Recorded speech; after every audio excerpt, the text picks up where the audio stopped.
2022 is behind us. What a year it was. Quite different than the years before, especially for real estate. You're working in the real estate industry for many years now. How did you experience 2022 compared to the years before? 2022 was a tough year, to be honest. We experienced quite a cool down in the market, especially in October when we had the Expo Real, so the big exhibition in the biggest real estate exhibition in Europe.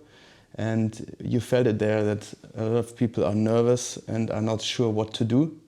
And also in our projects, we experienced that people are not taking their buying decision very quickly. So they are being more distanced to taking the decision, and of course they experience quite long delays in the banking decision to take when they want to finance the projects or like their purchase.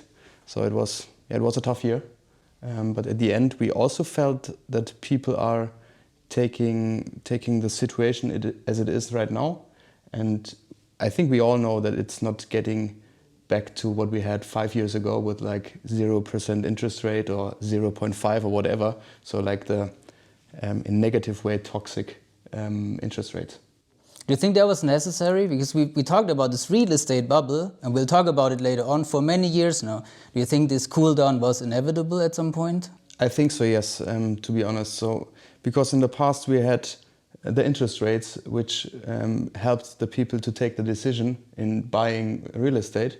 And I think now there are more factors, again, very important to consider when to take the decision to buy something. So, of course, location, then, of course, how the property itself or like the building itself is constructed, etc. Energy efficiency building. I think we will talk about this also later. But these are very important criteria to take into their consideration again. Mm-hmm. Not only the interest rates, which have been low. That helped, right? That yes, people were just buying properties because it was so cheap. Yes, and I mean, you saw it on the market. There were a lot of players came on the market. They had nothing to do with real estate or finance. So they jumped into the market and thought, okay, let's do real estate. We're becoming rich. But it's not that easy. And so with a new situation right now on the market, I think it was very necessary that it happened like this. And of course, it's difficult now. But now the people who are taking the decision as it is, or like the situation as it is, we will survive and have new opportunities in the future. So the market cleaned itself, and now it's time to heal up and grow again? Yes, that's it, in our opinion, and especially with our strategy, building energy efficiency buildings with a high standard of non-fossil fuel energy operations in the building itself. So I think we are on the right way.